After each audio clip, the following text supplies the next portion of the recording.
Livro dos Benefícios. Livro 2. Autor Sêneca. Prefácio do autor. Muitos homens dão por fraqueza de caráter. Devemos dar antes que nossos amigos peçam. Muitos benefícios são estragados pela maneira de dar. Mário Nepos e Tibério.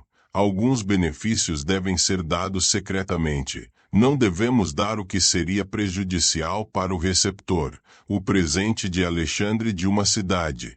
Intercâmbio de benefícios como um jogo de bola. De quem se deve receber um benefício? Exemplos: como receber um benefício. Ingratidão causada por amor próprio, por ganância ou por inveja. Gratidão e pagamento não a mesma coisa, fidias e os mesmos benefícios. Capítulo 1.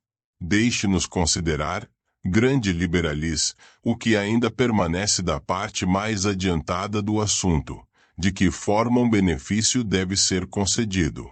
Eu acho que posso apontar o caminho mais curto para isso. Vamos ceder da forma em que nós mesmos gostaríamos de receber.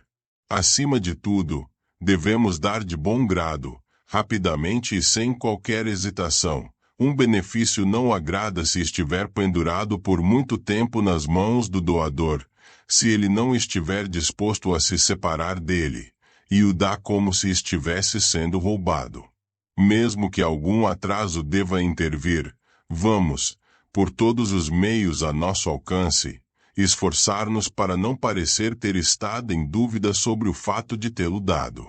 Hesitar é próximo a se recusar a dar, e destrói toda a reivindicação de gratidão. Pois assim como a parte mais doce de um benefício é o sentimento bondoso do doador, segue-se que aquele que, por sua própria demora, provou que deu de má vontade, deve ser considerado não como tendo dado nada, mas como tendo sido incapaz de guardá-lo de um pretendente inoportuno. De fato, muitos homens são generosos por falta de firmeza. Os benefícios mais agradáveis são aqueles que estão esperando por nós para recebê-los, que são fáceis de serem recebidos, e se oferecem a nós, de modo que o único atraso é causado pela modéstia do recebedor. O melhor de tudo é antecipar os desejos de uma pessoa, o próximo, segui-los. O primeiro é o melhor caminho. Estar de antemão com nossos amigos, dando-lhes o que eles querem antes que eles nos peçam, pois o valor de um presente é muito melhorado poupando um homem honesto da vergonha de pedir. Aquele que recebe o que pediu não obtém por nada, pois de fato, como nossos austeros ancestrais pensavam, nada é tão caro quanto aquilo que é comprado pelas orações. Os homens seriam muito mais modestos em suas petições para o céu, se estas tivessem que ser feitas publicamente, de modo que, mesmo quando se dirigem aos deuses, diante dos quais podemos com toda a honra dobrar nossos joelhos, preferimos orar em silêncio e dentro de nós mesmos. Capítulo 2. É desagradável, pesado e cobre alguém com vergonha ter que dizer dê-me. Você deve poupar seus amigos e aqueles a quem você ser amigo ter que fazer isso. Por mais rápido que seja, um homem dá tarde demais e dá o que lhe pediram. Devemos, portanto, adivinhar os desejos de todos os homens e, quando os descobrimos, libertá-los da difícil necessidade de pedir. Você pode ter certeza de que um benefício que vem espontaneamente será delicioso e não será esquecido. Se não conseguirmos antecipar a nossos amigos, deixe-nos, de qualquer modo, interrompê-los quando nos pedirem algo, para que pareçamos lembrados do que pretendíamos fazer, em vez de termos sido solicitados a fazê-lo. Vamos concordar imediatamente, por nossa prontidão, dar a parecer que pretendíamos fazê-lo mesmo antes de sermos solicitados. Como ao lidar com pessoas doentes, muito depende de quando a comida é dada, e a água pura dada no momento certo às vezes age como um remédio. Assim é um benefício, por mais leve e comum que possa ser, se for dado prontamente sem perder um momento de tempo. Ganha imensamente importância e ganha nossa gratidão mais do que um presente muito mais valioso dado após longas esperas e deliberações. Aquele que dá tão prontamente deve dar com boa vontade. Portanto, dá alegremente e mostra sua disposição em seu semblante. Capítulo 3. Muitos que concedem benefícios imensos os estragam com seu silêncio ou lentidão de discurso, o que lhes dá um ar de morosidade, como que dizem sim com um rosto que parece dizer não. Quanto melhor é juntar palavras amáveis a ações amáveis, e aumentar o valor de nossos presentes por um elogio civil e gracioso deles. Para curar seu amigo de ser lento para pedir um favor a você, você pode juntar ao seu presente a familiar repreensão. Eu estou bravo com você por não ter há muito tempo me deixado saber o que queria, por ter pedido isso tão formalmente, ou por ter expressado interesse por um terceiro. Eu parabenizo a mim mesmo que você teve o prazer de fazer um julgamento de mim. A partir de agora, se você quiser alguma coisa, peça por isso como seu direito. Entretanto, por este tempo perdoo sua falta de boas maneiras. Ao fazê-lo, você fará com que ele valorize sua amizade mais do que isso, o que quer que tenha sido, o que veio pedir a você. A bondade e gentileza de um benfeitor nunca parece tão grande como quando, ao deixá-lo, alguém diz, hoje tenho ganho muito.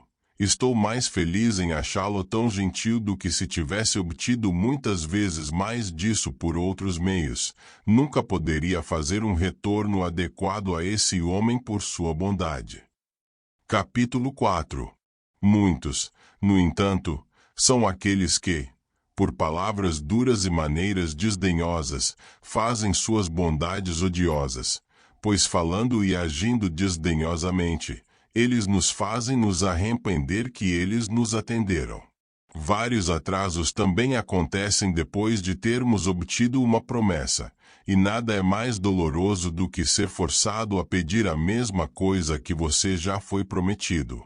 Os benefícios devem ser concedidos de uma só vez, mas de algumas pessoas é mais fácil obter a promessa deles do que obtê-los. Um homem deve ser solicitado a lembrar nosso benfeitor de seu propósito, outro, para pô-lo em prática, e assim um único presente é gasto em muitas mãos, até que quase nenhuma gratidão é deixada para o prometedor original, uma vez que quem somos forçados a solicitar após a entrega da promessa recebe um pouco da gratidão que devemos ao doador. Tome cuidado, portanto, se você deseja que seus benefícios sejam estimados, que eles atinjam aqueles a quem eles são prometidos por inteiro, e, como diz o ditado, sem qualquer dedução. Não deixe ninguém interceptá-los ou atrasá-los, pois ninguém pode receber qualquer parcela da gratidão devida por seus dons sem roubá-lo. Capítulo 5. Nada é mais amargo que a longa incerteza. Alguns podem suportar que suas esperanças se extingam melhor do que tê-las adiadas. No entanto, muitos homens são levados por uma vaidade indigna a esse pecado de adiar a realização de suas promessas, apenas para aumentar a multidão de seus pretendentes, como os ministros da realeza, que se deleitam em prolongar a exibição de sua própria arrogância pensando-se possuidores de poder, a menos que deixem cada homem ver por um longo tempo quão poderosos eles são. Eles não fazem nada prontamente, ou de uma só vez. Eles são realmente rápidos em fazer injúrias, mas demoram para fazer o bem. Certifique-se de que o poeta cômico fala a verdade mais absoluta nos versos. Você não sabe disso. Se você atrasar seus presentes, você tira assim minha gratidão. E as seguintes linhas, a expressão da dor virtuosa, a miséria de um homem de espírito elevado, o que tu fazes, faz depressa. E, nada no mundo vale a pena esse problema, eu preferia que você recusasse agora. Quando a ideia começa com a exaustão de odiar o benefício prometido, ou enquanto está vacilando na expectativa disso, como pode sentir-se grato por isso? Como a mais refinada crueldade é aquela que prolonga a tortura, enquanto matar a vítima de imediato é uma espécie de misericórdia, já que a extremidade da tortura traz consigo o seu próprio fim. O intervalo é a pior parte da execução, então quanto menor o tempo que um benefício fica na balança, mais agradecido é o receptor. É possível olhar para frente com angústia ansiosa até para coisas boas, vendo que a maioria dos benefícios consiste em uma libertação de alguma forma de miséria. Um homem destrói o valor do benefício que ele confere. Se ele tem o poder de nos aliviar e ainda nos permite sofrer ou carecer de prazer por mais tempo do que necessário. Bondade é sempre ansiosa por fazer o bem, e quem age por amor age naturalmente de uma vez. Aquele que nos faz bem, mas o faz tardiamente e com longos atrasos, não o faz de coração. Assim, ele perde duas coisas mais importantes, o tempo e a prova de sua boa vontade para nós, pois um consentimento vagaroso é apenas uma forma de negação. Capítulo 6. A maneira pela qual as coisas são ditas ou feitas, meu liberalis, forma uma parte muito importante de cada transação. Nós ganhamos muito pela rapidez e perdemos muito pela lentidão. Assim como nos dardos, a força da cabeça de ferro permanece a mesma, mas há uma diferença imensurável entre o golpe de um arremessado com o movimento total do braço e um que simplesmente cai da mão, e a mesma espada o roça ou perfura conforme o golpe é entregue. Assim, da mesma maneira, aquilo que é dado é o mesmo, mas a maneira pela qual é dado faz diferença. Quão doce, quão precioso é um presente, quando aquele que dá não se permite ser agradecido, e quando, enquanto dá, se esquece do que deu. Repreender um homem no exato momento em que você está prestando um serviço é pura loucura, é misturar insulto com seus favores. Não devemos sobrecarregar nossos benefícios, ou acrescentar qualquer amargor a eles. Mesmo se houver algum assunto sobre o qual você deseja avisar seu amigo, escolha outra hora para fazê-lo. Capítulo 7. Fábio Máximo costumava comparar um benefício concedido por um homem severo de maneira ofensiva a um pão arenoso, que um homem faminto é obrigado a receber, mas que é doloroso de comer. Quando Mário Nepos, da guarda pretoriana, pediu a ajuda de Tibério César para pagar suas dívidas, Tibério pediu-lhe uma lista de seus credores, isto é chamar uma reunião de credores, não pagar dívidas. Quando a lista foi feita, Tibério escreveu a Nepos dizendo-lhe que havia ordenado que o dinheiro fosse pago e acrescentando algumas censuras ofensivas. O resultado disso foi que Nepos não tinha dívidas, mas não recebeu gentileza. Tibério, na verdade, livrou-o de seus credores, mas não o obrigou. Tibério, no entanto, tinha algum objetivo em fazê-lo. Imagino que ele não desejasse que mais amigos o procurassem com o mesmo pedido. Seu modo de proceder foi, talvez, bem-sucedido em restringir os desejos extravagantes dos homens pela vergonha. Mas aquele que deseja conferir benefícios deve seguir um caminho bastante diferente. De todas as formas, você deve tornar seu benefício o mais aceitável possível, apresentando da forma mais atraente. Mas o método de Tibério não é conferir benefícios, mas reprovar.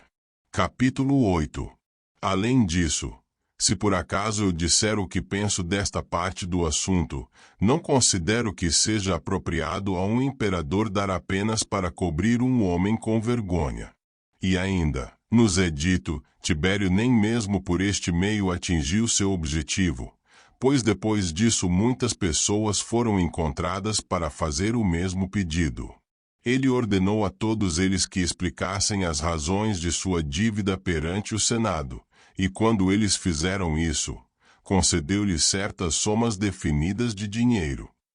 Este não é um ato de generosidade, mas uma reprimenda. Você pode chamar isso de subsídio ou contribuição imperial, Não é um benefício, pois o receptor não pode pensar nisso sem vergonha. Fui convocado perante um juiz e tive que ser julgado no tribunal antes de obter o que pedi. Capítulo 9. Assim, todos os escritores da filosofia ética nos dizem que alguns benefícios devem ser dados em segredo, outros em público. Aquelas coisas que é glorioso receber, como condecorações militares ou cargos públicos, e qualquer outra coisa que se valorize quanto mais amplamente se conhece, devem ser conferidas em público. Por outro lado, quando eles não promovem um homem ou aumentam sua posição social, mas o ajudam quando em fraqueza, em falta ou em desgraça, devem ser dados em silêncio, e de modo a serem conhecidos apenas por aqueles que lucram por eles. Capítulo 10. Às vezes até a pessoa que é assistida deve ser iludida, a fim de que possa receber nossa recompensa sem conhecer a fonte de onde flui.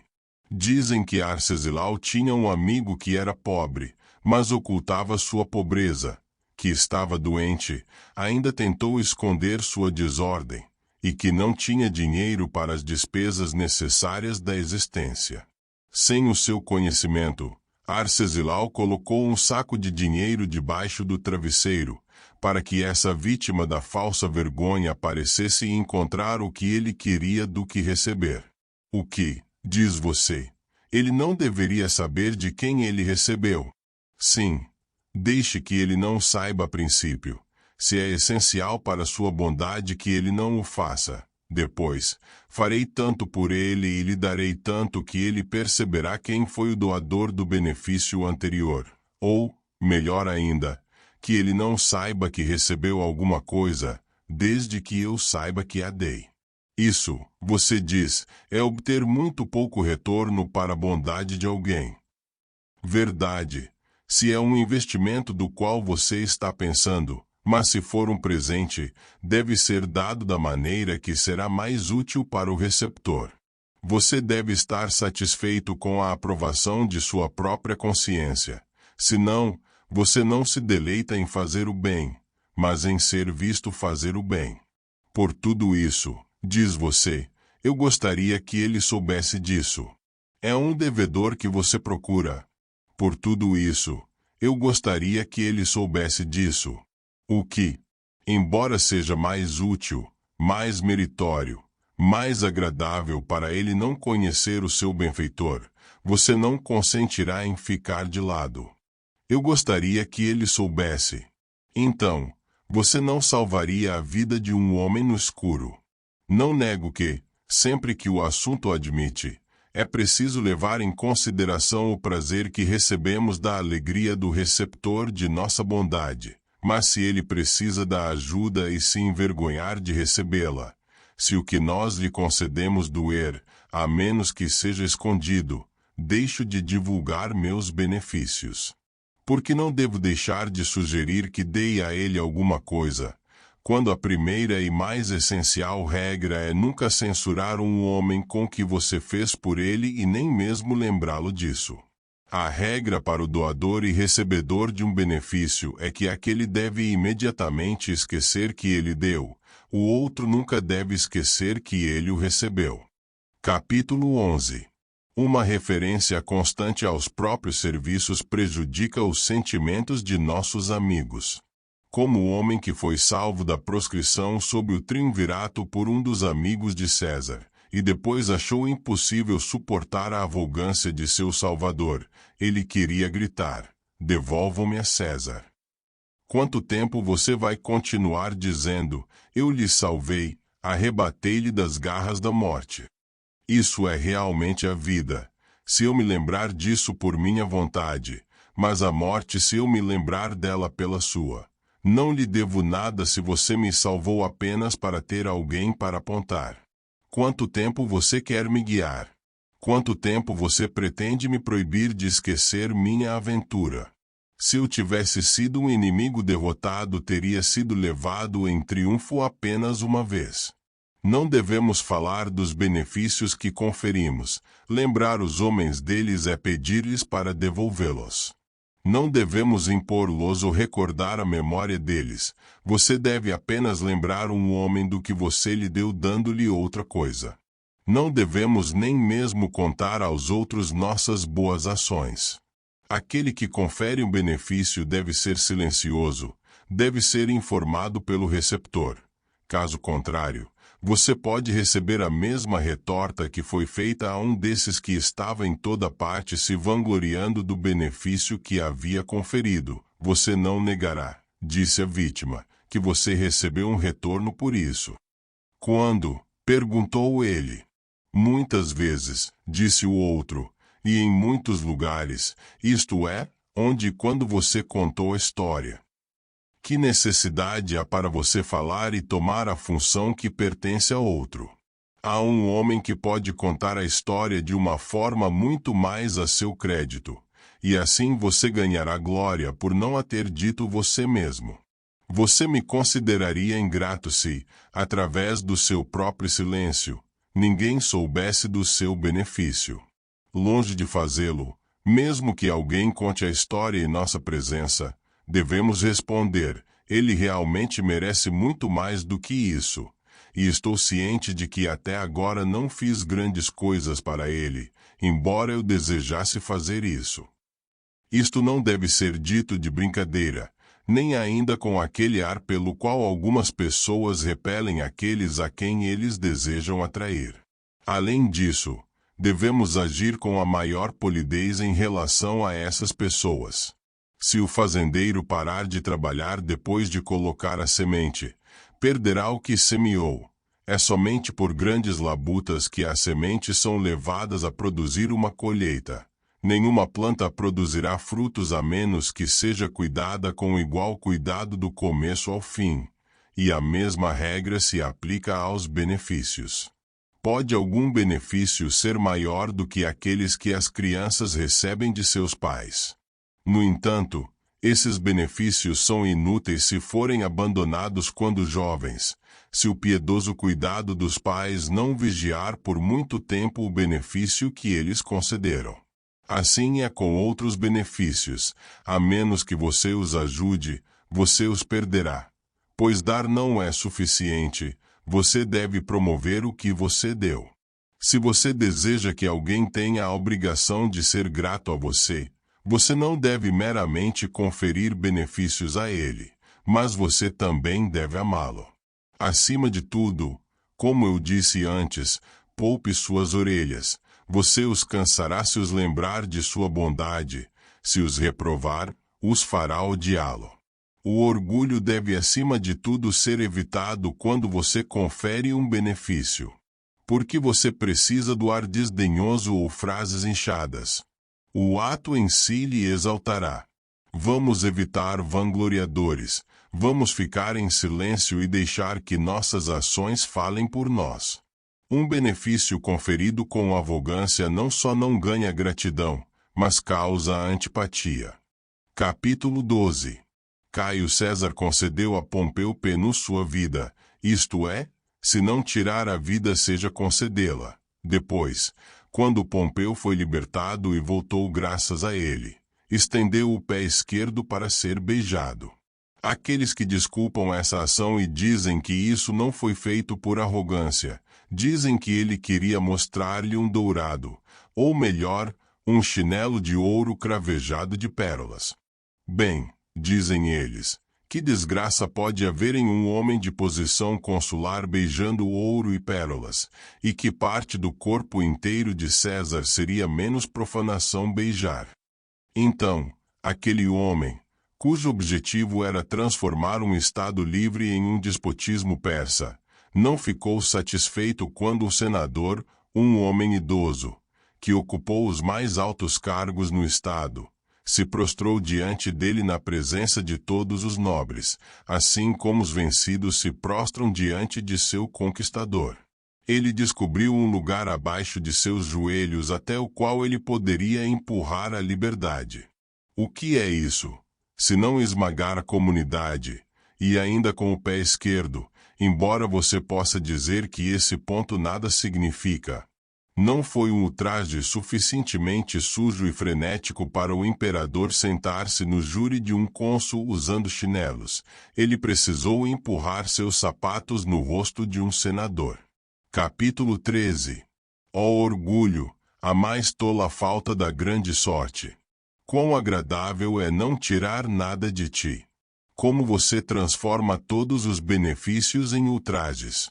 Como se deleita em todo o excesso. Quão mal todas as coisas se tornam com você. Quanto mais alto se eleva, mais baixo é, e prova que as coisas boas, pelas quais é tão inflado, não lhe dão lucro. Você estraga tudo que dá.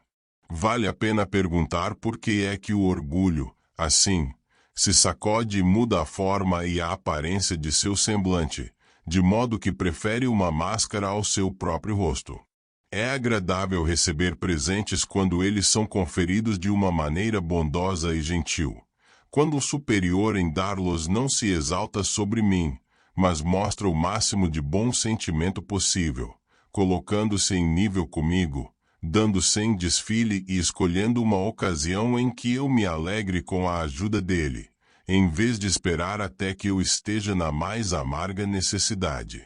A única maneira pela qual você pode convencer os homens orgulhosos a não estragar seus presentes por sua arrogância é provar a eles que os benefícios não parecem maiores porque são concedidos com grande pompa e circunstância, que ninguém os considerará homens maiores por fazê-lo e que o orgulho excessivo é uma mera ilusão que leva os homens a odiarem até mesmo o que deveriam amar.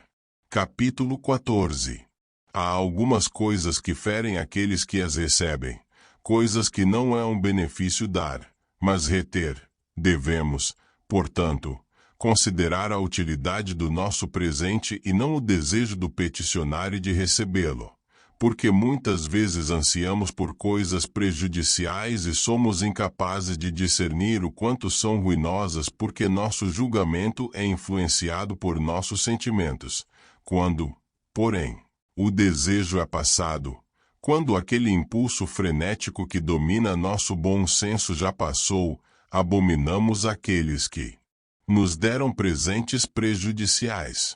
Ao recusarmos a água fria aos enfermos, ou espadas ao luto ou ao remorso, e tirarmos do louco o que quer que ele possa usar em seu delírio para sua própria destruição, também devemos persistir em recusar dar qualquer coisa que seja prejudicial, embora nossos amigos sejam sinceros e humildes, ou melhor, às vezes implorem por isso. Devemos olhar para o fim de nossos benefícios, bem como para o começo, e não meramente dar o que os homens estão contentes em receber, mas o que de agora em diante eles ficarão felizes em receber. Há muitos que dizem: sei que isso não lhe fará bem, mas o que devo fazer? Ele implora por isso. Não posso resistir às suas súplicas. Deixe que ele cuide disso. Ele se culpará, não eu. Não é assim. Você vai ser culpado e merecidamente. Quando ele se recuperar, quando o frenesi que agora o excita o tiver deixado, como ele pode evitar a odiar o homem que o ajudou a se ferir e pôr em perigo a si mesmo? É uma bondade cruel permitir que a própria pessoa seja convencida a conceder aquilo que prejudica aos que a imploram. Assim como é o mais nobre dos atos salvar os homens de danos contra sua vontade, também é apenas o ódio, sob a máscara da civilidade, conceder o que é prejudicial para aqueles que pedem. Vamos conferir benefícios de tal tipo, que quanto mais eles são usados, mais eles agradam, e que nunca podem se transformar em ferimentos. Eu nunca darei dinheiro a um homem se souber que ele o pagará a uma adúltera, nem serei encontrado em conexão com qualquer ato ou plano perverso. Se possível, restringirei os homens do crime. Se não, pelo menos eu nunca vou ajudá-los nisso. Quer meu amigo seja levado a praticar o mal pela raiva, ou seduzido do caminho da segurança pelo calor da ambição, ele nunca obterá os meios de fazer o mal, exceto de si mesmo, nem capacitá-lo um dia a dizer: ele me arruinou por amor a mim. Nossos amigos frequentemente nos dão o que nossos inimigos desejam que recebamos. Somos levados pela afeição inoportuna do primeiro à ruína que a última esperança nos sobrevirá. No entanto, muitas vezes, como é o caso, o que pode ser mais vergonhoso do que não deve haver diferença entre benefício e ódio. Capítulo 15. Nunca ofereçamos presentes que possam recair sobre nós para nossa vergonha. Como a soma total da amizade consiste em fazer nossos amigos iguais a nós mesmos, devemos considerar os interesses de ambas as partes. Devo dar àquele que quer, mas não o que me deixa em falta. Preciso ajudar aquele que está perecendo, a não ser que eu pereça ao fazer isso, exceto se para salvar um grande homem ou uma grande causa. Eu não devo dar nenhum benefício que me desgraçaria pedir. Eu não devo fazer um pequeno benefício parecer grande, nem permitir que grandes benefícios sejam considerados pequenos, pois embora destrua todo sentimento de gratidão tratar quem recebe como um credor, ainda assim não reprove um homem, mas apenas lance seu presente com a maior vantagem, deixando-o saber o que vale a pena. Todo homem deve considerar quais são seus recursos e poderes, para que não possamos dar mais ou menos do que somos capazes. Devemos também considerar o caráter e a posição da pessoa a quem damos, pois alguns homens são grandes demais para dar pequenos presentes, enquanto outros são pequenos demais para receber os grandes.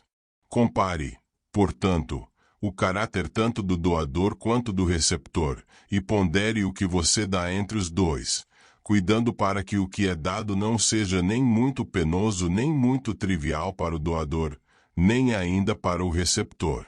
Capítulo 16. Alexandre, que era de mente insana e sempre cheio de ideias magníficas, apresenteou alguém com uma cidade. Quando o homem a quem ele deu refletia sobre o escopo de seus próprios poderes, ele desejava evitar a inveja que um presente tão grande excitaria, dizendo que o presente não combinava com um homem de sua posição. Eu não pergunto, respondeu Alexandre, o que é apropriado você receber, mas o que é apropriado eu dar. Isso parece um discurso espirituoso e nobre, mas na verdade é um dos mais tolos. Nada é, por si só, um presente para cada um. Tudo depende de quem o dá, a quem ele o dá, quando, por que razão, onde e assim por diante. Sem detalhes é impossível argumentar a respeito. Criatura empolada. Se não calha bem ele receber este presente, não poderia calhar bem a você o dar. Deve haver uma proporção entre o caráter de um homem e o ofício que ele preenche, e como virtude em todos os casos deve ser a nossa medida. Aquele que dá em demasiado age tão errado quanto aquele que dá muito pouco. Mesmo concedendo que a fortuna o elevou tão alto, que, quando outros homens dão taças, você dá cidades, mostraria uma mente maior em você não tomar do que tomar e desperdiçar. Ainda deve haver alguns de seus amigos que não são fortes o suficiente para colocar uma cidade em seus bolsos. Capítulo 17. Um certo cínico pediu a Antígono um talento. Antígono respondeu que isso era demais para um cínico pedir. Depois dessa rejeição, ele pediu 1 centavo. Antígono respondeu que isso era muito pouco para um rei dar. Esse tipo de picuinha, você diz, é desprezível. Ele encontrou os meios de não dar nada. Na questão do centavo ele pensou no rei, naquele do talento que ele achava do cínico, enquanto com respeito ao cínico, teria sido certo receber a moeda. Com relação ao rei, seria correto o talento, embora possa haver coisas que são grandes demais para um cínico receber, mas nada é tão pequeno, que não torna um rei gracioso por concedê-lo. Se você me perguntar, eu aplaudo Antígono, pois não é para ser tolerado que um homem que despreze o dinheiro pedir por isso. O cínico proclamou publicamente seu ódio pelo dinheiro e assumiu o caráter de alguém que o despreza, que ele haja de acordo com suas profissões. É muito inconsistente para ele ganhar dinheiro glorificando sua pobreza. Desejo usar o símile de Crisipo do jogo de bola, no qual a bola certamente deve cair por culpa do lançador ou do apanhador. Ela só mantém o seu curso quando passa entre as mãos de duas pessoas que a jogam e a pegam adequadamente. É necessário, no entanto, que um bom jogador envie a bola de um lado para um camarada a longa distância e de outro a um a curta distância. Assim é com o benefício. A menos que seja adequado tanto para o doador quanto para o receptor, ele não deixará ou nem alcançará o outro como deveria. Se agirmos com um jogador experiente e habilidoso, jogaremos a bola de forma mais displicente, pois, de qualquer forma que ela venha, essa mão ágil e rápida a enviará de volta. Se estivermos jogando com um novato não qualificado, não a jogaremos com tanta força, mas com muito mais gentileza, guiando-a direto para suas mãos. E correremos para encontrá-la quando ele a arremessar para nós. Isso é exatamente o que devemos fazer para conferir benefícios. Vamos ensinar alguns homens a fazê-lo e ficar satisfeitos se eles tentarem, se tiverem coragem e vontade para fazê-lo. No entanto, na maioria das vezes, tornamos os homens ingratos e os encorajamos a serem, como se nossos benefícios fossem grandes apenas quando não pudéssemos receber gratidão por eles, assim como alguns jogadores rancorosos propositalmente colocam seu companheiro fora, é claro, para a ruína do jogo, que não pode ser continuado sem um acordo completo. Muitos homens são de natureza tão depravada que preferiam perder os presentes que fazem do que acreditar que tenham recebido um retorno por eles, porque eles são orgulhosos e gostam de colocar as pessoas sob obrigações. Mas quão melhor e mais gentil seria se eles tentassem capacitar os outros também a desempenhar suas partes, se os encorajassem a devolver gratidão. Colocar a melhor construção em todos os seus atos, receber alguém que quisesse agradecê-los com a mesma cordialidade como se ele viesse a pagar o que receberá, e facilmente se dedicasse à crença de que aqueles que eles estabeleceram sob obrigação desejavam pagá-lo. Nós culpamos igualmente os agiotas quando eles pressionam duramente pelo pagamento, e quando eles atrasam e fazem dificuldades em receber de volta o dinheiro que eles emprestaram. Da mesma forma, é tão certo que um benefício seja devolvido quanto é errado pedir a alguém para devolvê-lo. O melhor homem é aquele que dá prontamente, nunca pede retorno, e se deleita quando o retorno é feito, porque, tendo realmente e verdadeiramente esquecido o que ele deu, ele o recebe como se fosse um presente. Capítulo 18. Alguns homens não apenas dão, mas até recebem um benefício com arrogância, um erro no qual não devemos cair. Pois agora vamos passar para o outro lado do assunto e considerar como os homens devem se comportar quando recebem benefícios. Toda função que é desempenhada por duas pessoas faz exigências iguais a ambas.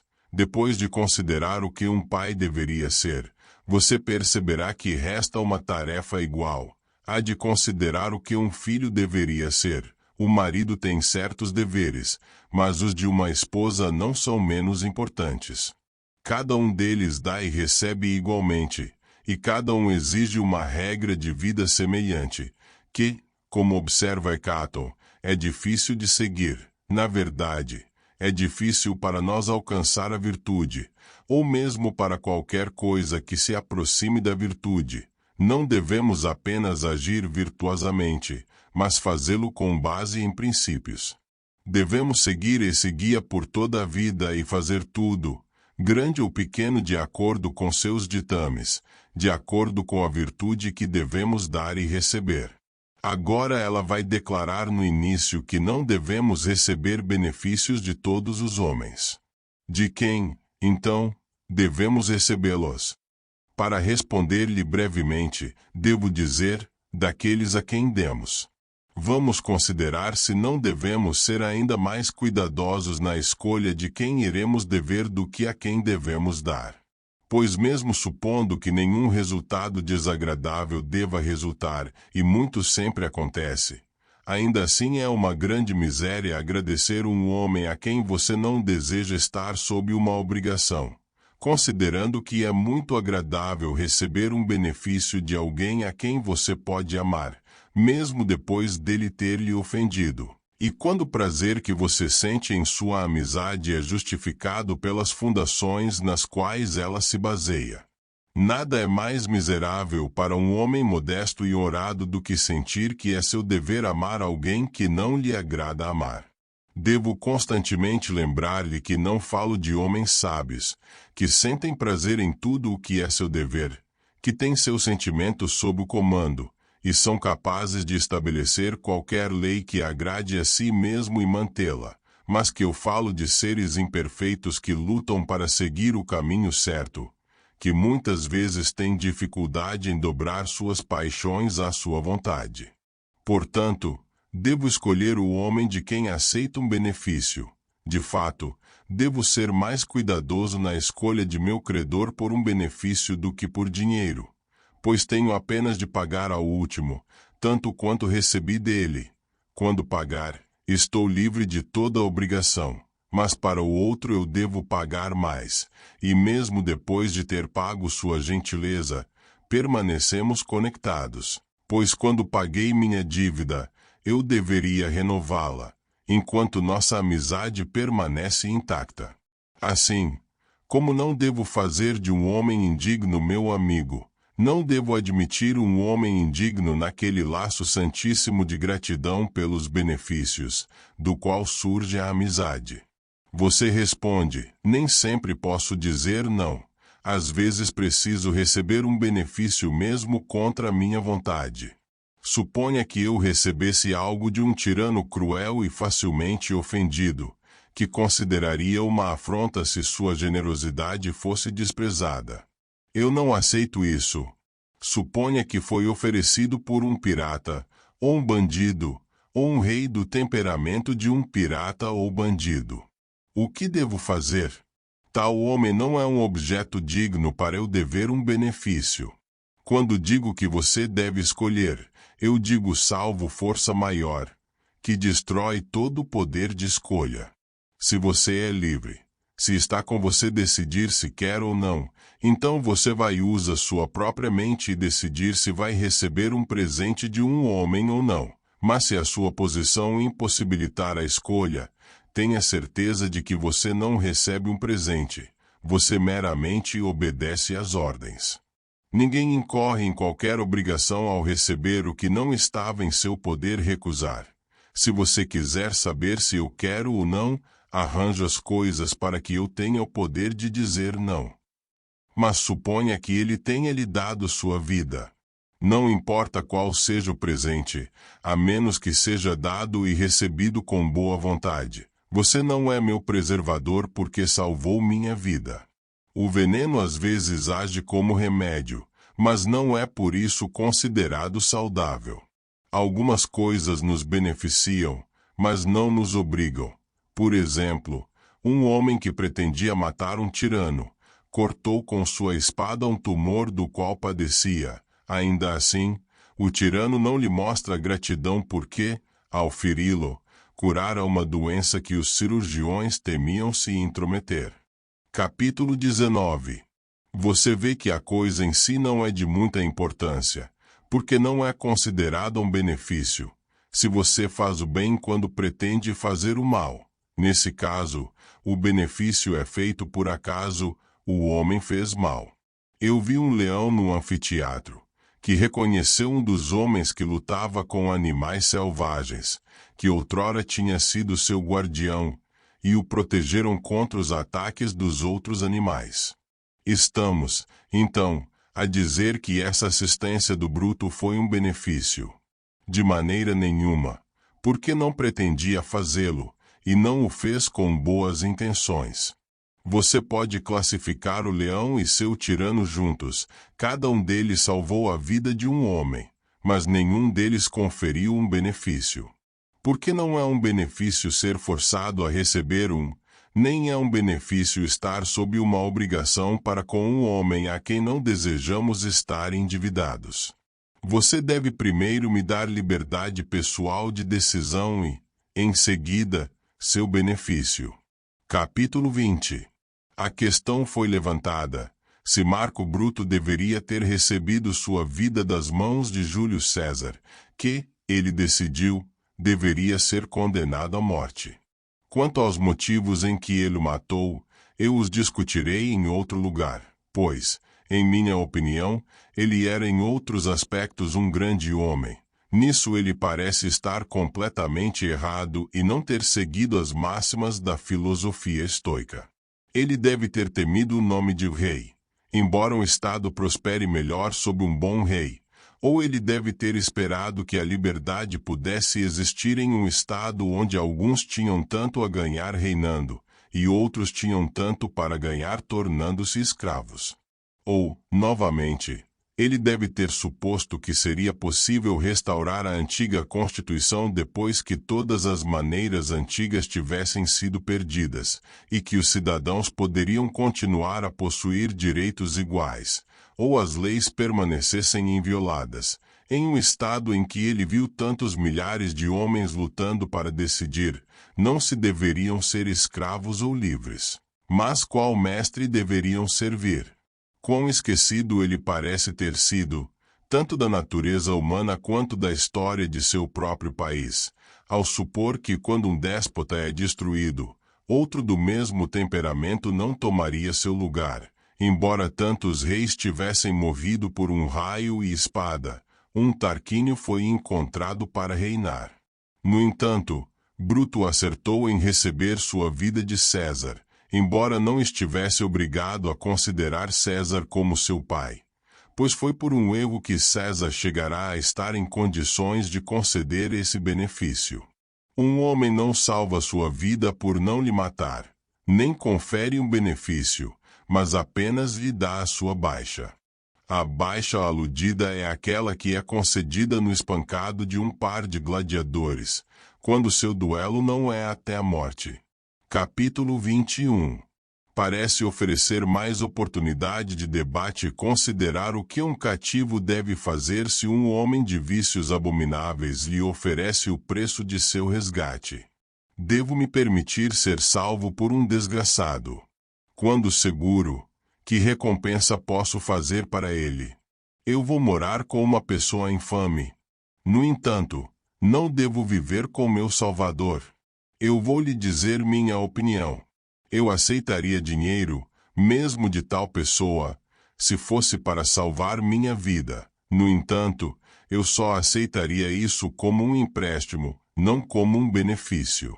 Eu lhe pagaria o dinheiro. Se conseguisse preservá-lo do perigo, faria isso.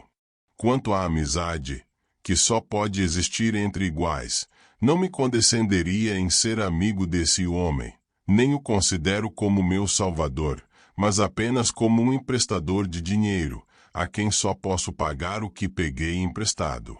Um homem pode ser uma pessoa digna de quem eu receba um benefício, mas dá-lo vai machucá-lo. Por essa razão não o receberei, porque ele está pronto para me ajudar em seu próprio prejuízo, ou mesmo perigo. Suponha que ele esteja disposto a pleitear por mim no tribunal, mas ao fazer isso fará do rei seu inimigo. Eu seria seu inimigo, se, quando ele estiver disposto a se arriscar por mim, eu não me arriscasse sem ele, o que, além disso, é mais fácil para mim. Como exemplo disso, Hecaton lembra o caso de Arcesilau como bobo e não com propósito. Arcesilau, diz ele, recusou-se a receber uma grande quantia em dinheiro que lhe foi oferecida por um filho, para que o filho não ofendesse seu pai avarento. O que ele fez merecendo elogios, ao não receber bens roubados, ao escolher não os receber, em vez de devolvê-los? Que prova de autocontrole existe quando se recusa a receber a propriedade de outro homem? Se você quer um exemplo de magnanimidade, tome o caso de Júlio Graecino, a quem Caio César condenou à morte simplesmente porque ele era um homem melhor do que um tirano poderia aceitar. Este homem, quando recebia a contribuição de muitos de seus amigos para cobrir suas despesas nos jogos públicos, não aceitou uma grande quantia que lhe foi enviada por Fábio Pérsico. E quando foi recriminado por rejeitar por aqueles que pensam mais no que é dado do que em quem o deu, ele respondeu: devo aceitar um presente de um homem quando eu não aceitaria beber um copo de vinho com ele. Quando outro senador chamado Rebelio, um homem de caráter igualmente ruim, enviou uma soma ainda maior para Graecino e pressionou-o a recebê-lo. Eu devo implorar, respondeu ele, que você me desculpe. Eu também não recebi dinheiro do Pérsico. Devemos chamar isso de receber presentes, ou melhor, escolher do Senado. Capítulo 22. Quando tivermos decidido aceitar, vamos aceitar com alegria, mostrando prazer, e deixar o doador vê-lo, para que ele receba de imediato algum retorno por sua bondade, pois, como é uma boa razão para se regozijar em ver nosso amigo feliz, é melhor tê-lo feito assim. Vamos, portanto, mostrar quão agradável foi um presente expressando em voz alta nossa gratidão por isso, e façamo-lo não apenas ouvir do doador, mas em todo lugar. Aquele que recebe um benefício com gratidão, paga a primeira parcela dele. Capítulo 23. Há alguns que só gostam de receber benefícios em particular. Eles não gostam de ter testemunhas e confidentes. Tais homens, podemos acreditar, não têm boas intenções. Como o doador é justificado em insistir nas qualidades de sua dádiva que agradarão ao receptor, assim o homem, quando recebe, deve fazê-lo publicamente. Você não deve receber de um homem o que você tem vergonha de dever. Alguns agradecem de forma furtiva, em um canto, em um sussurro. Isso não é modéstia, mas uma forma de negação da dívida. É a parte de um homem ingrato não expressar sua gratidão diante de testemunhas. Alguns se opõem a quaisquer contas que sejam mantidas entre eles e seus benfeitores, e não desejam que nenhum corretor seja empregado ou testemunha a ser chamada, mas apenas para dar sua própria assinatura a um recibo. Esses homens fazem o mesmo, que tomam cuidado para deixar o menor número possível de pessoas saberem dos benefícios que receberam. Eles temem recebê-los em público, a fim de que seu sucesso possa ser atribuído mais aos seus próprios talentos do que à ajuda dos outros. Eles raramente são encontrados para atender aqueles a quem devem suas vidas e suas fortunas, e assim, evitando a imputação do servilismo, incorrem na ingratidão. Capítulo 24. Alguns homens falam nos termos mais ofensivos daqueles a quem mais devem. Há homens a quem é mais seguro afrontar do que servir, pois o desgosto deles os leva a assumir o ar de pessoas que não estão endividadas conosco, embora nada mais se deva deles do que lembrar-se do que nos devem, refrescando sua memória de vez em quando, porque ninguém pode ser grato que esqueça uma bondade, e quem se lembra disso, ao fazê-lo, prova sua gratidão. Não devemos receber benefícios com um ar fastidioso, nem ainda com uma humildade escrava. Pois se um homem não se importa com o benefício quando é recém-outorgado, um tempo no qual todos os presentes nos agradam mais, o que ele fará quando seus primeiros encantos se forem? Outros recebem com ar de desdém, tanto quanto dizer: eu não quero isso, mas como você deseja muito, vou permitir que você me dê isso. Outros recebem benefícios de maneira lânguida, deixando em dúvida o doador sobre se sabem que os receberam. Outros mal abrem os lábios em agradecimento e seriam menos ofensivos se não dissessem nada. Deve-se dar graças à importância do benefício recebido e usar as frases: "Você colocou mais de mim sob obrigação do que pensa", pois todo mundo gosta de descobrir que suas boas ações se estendem além do que se esperava. Você não sabe o que você fez por mim, mas você precisa saber o quanto é mais importante do que imaginava. É uma expressão de gratidão falar de si mesmo como subjugado pela bondade, ou nunca poderei agradecer-lhe suficientemente. Mas, de qualquer forma, nunca deixarei de expressar em todos os lugares minha incapacidade de agradecer-lhe. Capítulo 25. Por nada, Fúcio obteve maior crédito com Augusto e tornou mais fácil para ele obter qualquer outra coisa para a qual pudesse pedir do que meramente ter dito. Quando a seu pedido, Augusto perdoou seu pai por ter ficado do lado de Antônio. Apenas o mal recebi de suas mãos, César. Você me forçou a viver e a morrer graças a uma dívida de gratidão maior do que eu posso pagar. O que pode provar gratidão tão bem quanto o fato de um homem nunca ser satisfeito, nunca sequer nutrir a esperança de fazer qualquer retorno adequado pelo que recebeu? Por essas e outras expressões semelhantes, devemos tentar não ocultar nossa gratidão, mas exibi-la da maneira mais clara possível. Nenhuma palavra precisa ser usada. Se apenas nos sentimos como devemos, nossa gratidão será demonstrada em nosso semblante. Aquele que pretende ser grato, pense em como ele deve retribuir a gentileza enquanto a recebe. Crisipo diz que tal homem deve estar atento à sua oportunidade e avançar sempre que se faz presente, como alguém que tenha participado de uma corrida e que esteja no ponto de partida esperando que as barreiras sejam abertas. E mesmo então ele deve usar grandes esforços e grande rapidez para alcançar o outro, que tem uma vantagem sobre ele. Capítulo 26. Devemos agora considerar qual é a principal causa da ingratidão. É causada pelo excesso de autoestima, por aquela falta inata em todos os mortais, por ter uma visão parcial de nós mesmos e de nossos próprios atos, por ganância ou por ciúmes. Vamos começar com o primeiro deles. Cada um é preconceituoso a seu próprio favor, do que se segue que acredita que merece tudo o que recebe, considera-o como pagamento por seus serviços, e não pensa que tenha sido avaliado com uma avaliação suficientemente próxima da sua. Ele me deu isso, diz ele, mas quão tarde, depois de quanto trabalho. Quanto mais eu poderia ganhar se tivesse me ligado a fulano, ou a fulano de tal. Eu não esperava isso. Eu tenho sido tratado como um do rebanho. Ele realmente acha que eu merecia tão pouco. Por quê? Teria sido menos insultuoso ter me excluído. Capítulo 27.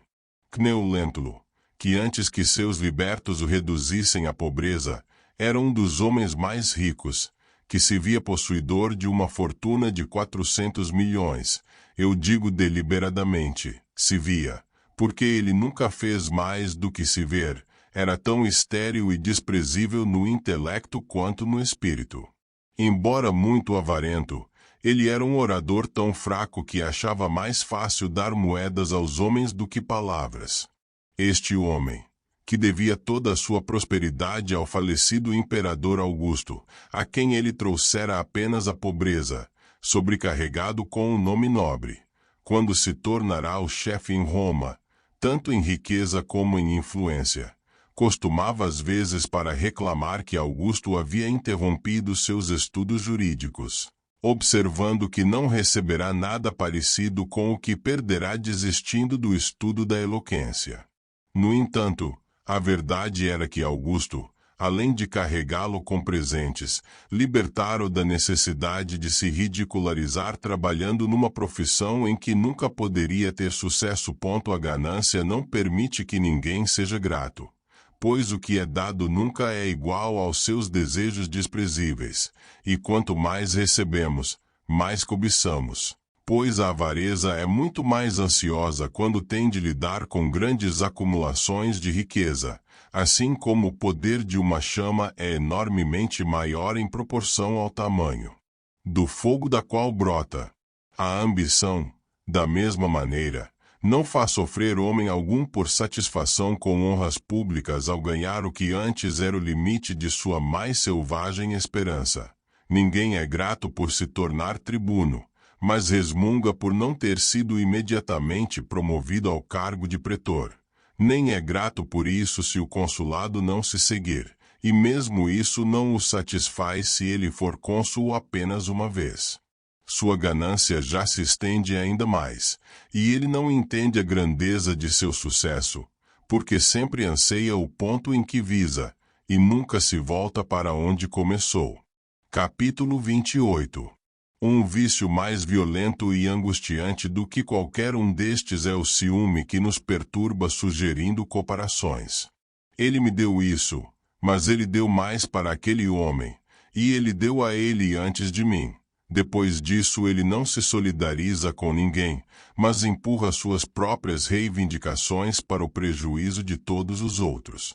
É muito mais simples e modesto aproveitar ao máximo o que recebemos, sabendo que nenhum homem é tão valorizado por qualquer outra pessoa como por si próprio.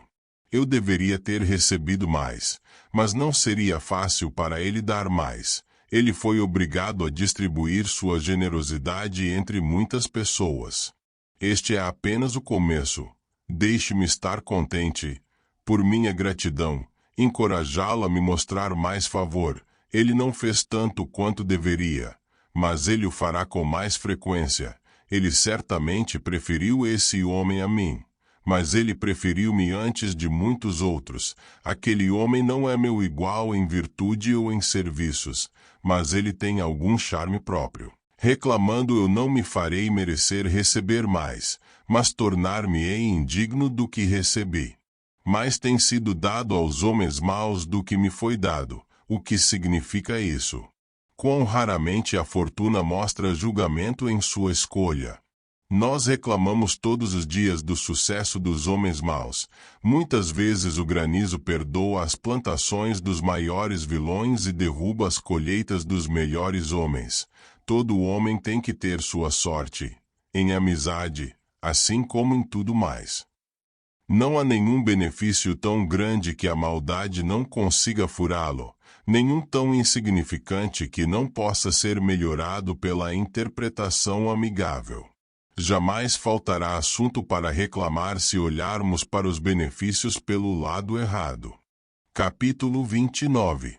Veja como injustamente os presentes do céu são valorizados até mesmo por alguns que se professam filósofos, que se queixam que não são tão grandes como elefantes, veloz como veados, leve como pássaros, tão forte quanto os touros, que as peles das focas são mais fortes, das corças mais bonitas, dos ursos mais grossas, dos castores mais macias que as nossas, que os cães nos superam em sensibilidade do olfato, águias em agudeza de visão, corvos em duração da vida e muitos animais em facilidade para nadar. Embora a própria natureza não permita que algumas qualidades, como por exemplo força e rapidez, serem combinadas na mesma pessoa, ainda assim eles chamam de uma coisa monstruosa que os homens não possam ser compostos de diferentes e inconsistentes boas qualidades, e chamam os deuses de negligentes porque não recebemos saúde que nem nossos vícios podem destruir, ou conhecimento do futuro. Eles raramente evitam levantar-se a tal impudência quanto a odiar a natureza porque estamos abaixo dos deuses, e não em uma igualdade com eles. Quanto melhor seria curvar-se em contemplação de tão grandes bênçãos, e ser grato que os deuses foram bons em nos dar um lugar perdendo apenas para si mesmos, na mais bela morada que se tem e nos destinou a ser senhores da terra. Alguém pode nos comparar com os animais sobre os quais governamos.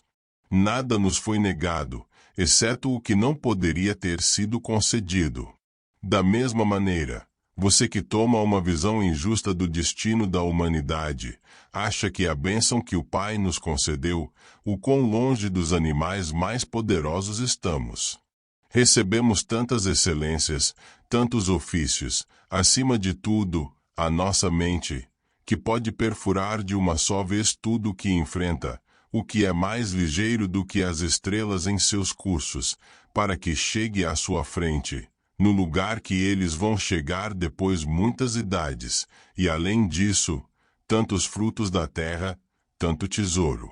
Você pode passar por toda a sequência da natureza, e uma vez que você não irá encontrar nenhuma criatura que você preferiria ser, você passa a escolher a partir de cada uma as qualidades especiais que você gostaria de ser dado a si mesmo. Então, se você corretamente apreciar a parcialidade da natureza em você, você não pode deixar de se confessar como seu filho mimado.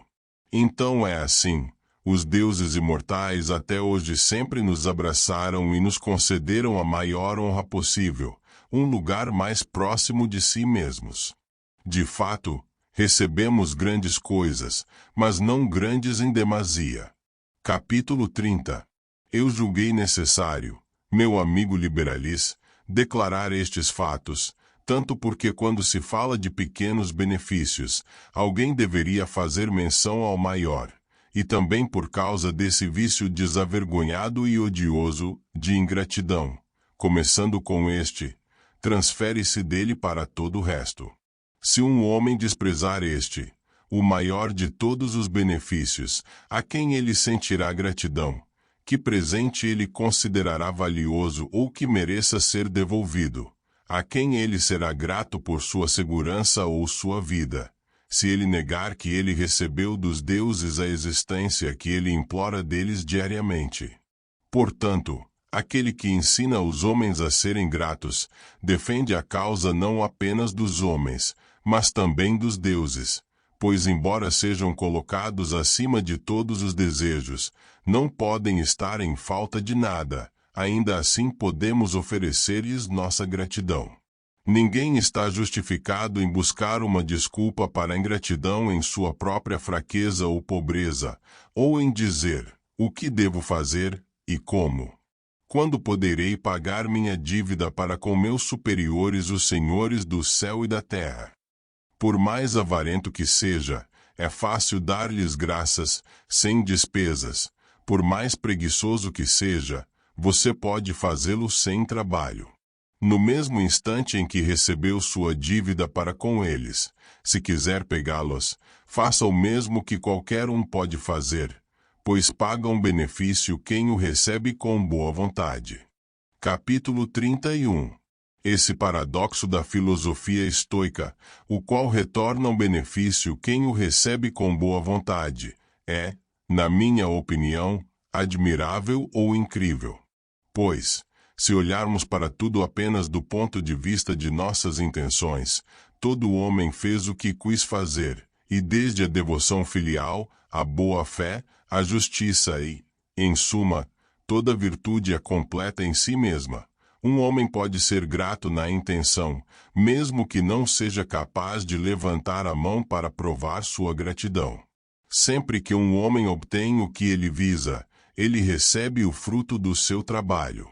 Quando um homem concede um benefício, a que ele mira, claramente ser de serviço e dar prazer a quem ele dá. Se ele faz o que deseja, se seu propósito atinge o alvo e nos enche de alegria, ele ganhou seu objetivo. Ele não deseja que nada lhe seja dado em troca, ou então se torna uma troca de mercadorias, não uma concessão de benefícios. Um homem navega bem quem chega ao porto para o qual ele se destinava. Um dardo arremessado por uma mão firme executa seu dever se atingir a marca. Aquele que concede um benefício deseja que seja recebido com gratidão. Ele consegue o que queria se for bem recebido. Mas, você diz, ele esperava algum lucro também. Então não foi um benefício, cuja propriedade é pensar em nenhum reembolso. Eu recebo o que me foi dado no mesmo espírito em que foi dado, então eu o paguei. Se isso não for verdade, então esse melhor dos atos tem essa pior das condições associadas a ele, que depende inteiramente da fortuna, se eu sou grato ou não, pois se minha sorte for adversa, não posso fazer nenhum reembolso. A intenção é suficiente. O que então? Eu não devo fazer o que quer que eu possa ser capaz de retribuir, e eu nunca deveria estar atento para uma oportunidade de encher o seio de quem eu recebi alguma bondade. Verdadeiro, mas um benefício está em uma má condição se não podemos ser gratos por ele mesmo quando estamos de mãos vazias. Capítulo 32. Um homem, argumenta-se, que recebeu um benefício, por mais agradecidamente que possa tê-lo recebido, ainda não cumpriu todos os seus deveres, pois resta a parte do pagamento, assim como jogar bola. É algo se pegar a bola de forma inteligente e cuidadosa, mas um homem não é chamado de bom jogador a menos que ele possa rapidamente enviar de volta a bola que ele pegou. Essa analogia é imperfeita. E por quê? Porque fazer isso depende do movimento e da atividade do corpo, e não da mente, e um ato que julgamos inteiramente a olho deve ser claramente mostrado. Mas se um homem pegasse a bola como deveria, eu não deveria chamá-lo de mau jogador por não devolvê-la, se a demora em devolvê-la não fosse causada por sua própria culpa. Ainda assim diz você, embora ao jogador não esteja faltando habilidade, porque ele cumpriu uma parte de seu dever e foi capaz de fazer a outra parte, mas em tal caso o jogo é imperfeito, pois sua perfeição está em enviar a bola para trás e para frente. Não estou disposto a expor essa falácia ainda mais. Pensemos que é o jogo, e não o jogador que é imperfeito. Assim também no assunto que estamos discutindo, a coisa que é dada carece de algo, porque outra coisa igual deveria ser devolvida, mas à mente do doador não falta nada, porque encontrou outra mente igual a si mesma e, no que diz respeito às intenções, efetuou o que desejava. Capítulo 33. Um homem me dá um benefício. Eu recebo exatamente como ele queria que fosse recebido.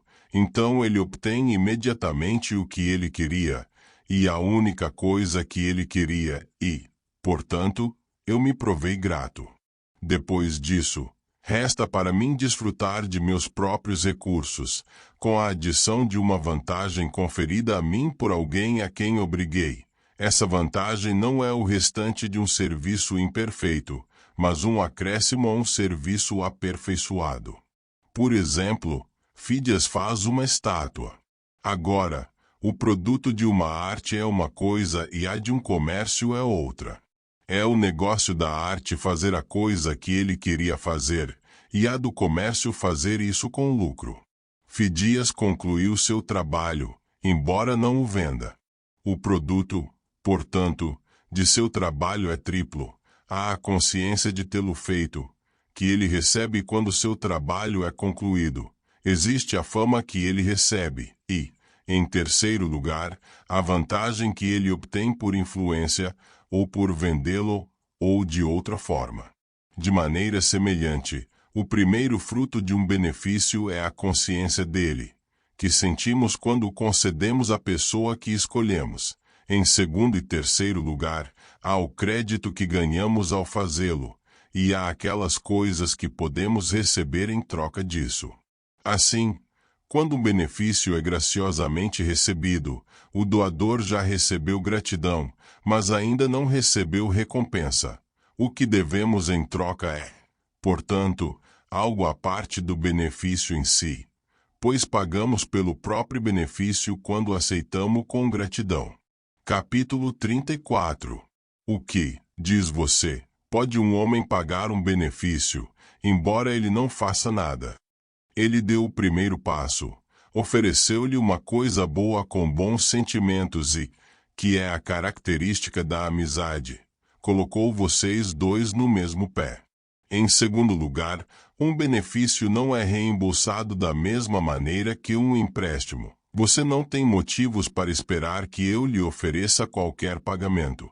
A conta entre nós depende apenas dos sentimentos. O que eu digo não parecerá difícil. embora possa não estar de acordo com suas ideias, se você me fizer o favor de lembrar que há mais coisas do que palavras para expressá-las. Há uma enorme massa de coisas sem nomes, das quais não falamos sob nomes distintos, mas pelos nomes de outras coisas relativas. Falamos do nosso próprio pé, do pé de um sofá, de uma vela ou de um poema. Nós aplicamos a palavra cão para uma cão de caça, um peixe e uma estrela. Como não temos palavras suficientes para atribuir um nome separado a cada coisa, emprestamos um nome sempre que queremos um. A bravura é a virtude que justamente despreza o perigo, ou a ciência de repelir, sustentar ou convidar perigos. No entanto, chamamos um bravo homem de gladiador, e usamos a mesma palavra para um escravo inútil, que é levado pela precipitação a desafiar a morte. Economia é a ciência de evitar gastos desnecessários, ou a arte de usar a renda com moderação. Ainda assim, chamamos um homem de mente mesquinha e estreita, de econômico, embora exista uma distância incomensurável entre moderação e mesquinharia. Essas coisas são naturalmente distintas, mas a pobreza de nossa linguagem nos obriga a chamar esses dois homens de econômicos, assim como aquele que vê pequenos acidentes com desprezo racional e aquele que sem razão corre perigo são igualmente chamados de corajosos. Assim, um benefício é tanto uma ação beneficente quanto o que é concedido por essa ação, como dinheiro, uma casa, um cargo no governo. Há apenas um nome para ambos, embora sua força e poder sejam amplamente diferentes. Capítulo 35. Portanto, dê-me sua atenção e logo perceberá que não digo nada a que possa objetar. Esse benefício que consiste na ação é recompensado quando recebemos graciosamente. Esse outro, que consiste em algo material, não foi então reembolsado, mas esperamos fazê-lo. A dívida da boa vontade foi liquidada por uma boa vontade. A dívida material exige um retorno material. Assim, embora possamos declarar que aquele que recebeu um benefício com boa vontade retornou o favor, ainda assim o aconselhamos a devolver ao doador algo do mesmo tipo daquele que recebeu. Parte do que dissemos se afasta da linha convencional de pensamento, e depois se junta a ela por outro caminho. Declaramos que um homem sábio não pode receber uma lesão. No entanto, se um homem o acertar com o punho, esse homem será considerado culpado de lhe causar uma lesão. Nós declaramos que um tolo não pode possuir nada. Ainda assim, se um homem roubasse alguma coisa de tolo, julgaríamos aquele homem culpado de roubo. Declaramos que todos os homens são loucos, mas não receitamos a todos os homens eléboro. Mas nós colocamos nas mãos dessas mesmas pessoas, a quem chamamos de loucos, tanto o direito de votar quanto de pronunciar juízo.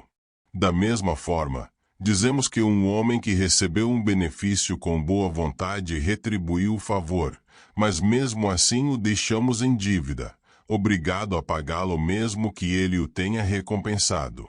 Isso não é negar benefícios, mas é um encorajamento para nós, nem temer receber benefícios, nem temer se esvair sob o grande fardo deles.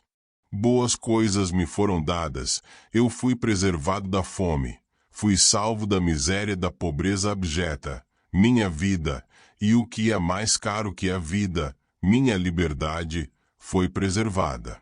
Como poderei retribuir esses favores? Quando chegará o dia em que poderei provar minha gratidão a ele? Quando um homem fala assim, o dia já chegou. Receba um benefício, abrace-o, regozije-se, não que você o tenha recebido, mas que você deve devê-lo e devolvê-lo.